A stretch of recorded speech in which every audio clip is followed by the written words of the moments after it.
ગાંધીનગર સચિવાલય ખાતે TET TAT pass ઉમેદવારોનું વિરોધ પ્રદર્શન। ટેટ ટાટ પાસ ઉમેદવારો શિક્ષણ વિભાગમાં કાયમી ભરતીની માંગણી સાથે ફરી એકવાર સચિવાલય ખાતે વિરોધ કરવા પહોંચ્યા। વિરોધ માટે પહોંચેલા ઉમેદવારો મોટી સંખ્યામાં વિધાનસભા ગેટ નંબર 1 સામે એકઠા થયા હતા। ટેટ ટાટ પાસ ઉમેદવારોએ જણાવ્યું હતું કે છેલ્લા ઘણા સમયથી અમે સરકાર સમક્ષ રજૂઆત કરીને થાકી ગયા છીએ, ત્યારે અમે શાંતિપૂર્ણ રીતે ગાંધી ચિંધ્યા માર્ગે ચાલીએ છીએ, એટલે અમારી માંગ સ્વીકારવામાં આવતી નથી। ત્યારે સરકારી શાળાઓમાં શિક્ષકોની ઘટ હોવા છતાં પણ કાયમી ભરતી કરવામાં આવતી નથી।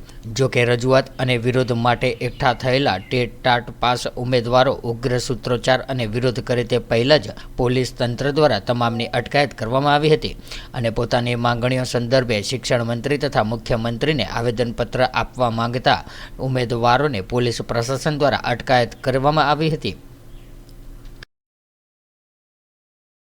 8 મહિનાથી અમે આવેદનપત્ર આપીએ છીએ, રજૂઆત કરીએ છીએ કે અમારી કાયમી શિક્ષકોની ભરતી કરો, પણ ભરતી કેલેન્ડર માંગે છે, પણ હજુ સુધી સરકારે ભરતી કેલેન્ડર પણ નથી આપ્યું અને મોટા સંખ્યામાં કાયમી ભરતીની જાહેરાત પણ નથી કરી। લોકસભાની ચૂંટણી આવી પહેલાં મોટી સંખ્યામાં કાયમી ભરતીની જાહેરાત કરો, અમારી એક જ વિનંતી છે ને આજ રોજ અમે ગાંધીનગર રજૂઆત કરવા માટે આવેલા છીએ કે મોટી સંખ્યામાં કાયમી શિક્ષકોની ભરતી કરો।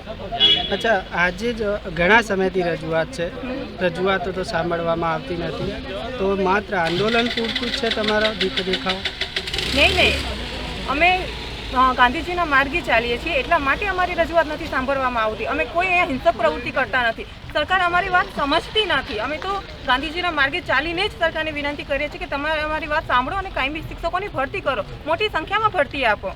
અમે ટેટ ટાટ પાસ ઉમેદવાર છીએ, લાયક ઉમેદવાર છીએ, 6 વર્ષ પછી તમે એક્ઝામ લીધી છે, તો અમારી વાત સમજો, અમારી લાગણીને સમજો અને કાયમી શિક્ષકોની ભરતી કરો।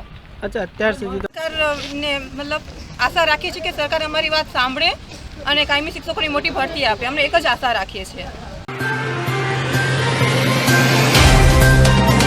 तो व्हाट्सएप, ट्विटर, फेसबुक, इंस्टा जहाँ भी आपका अकाउंट है, इसे शेयर बटन के द्वारा वहाँ पर शेयर करें।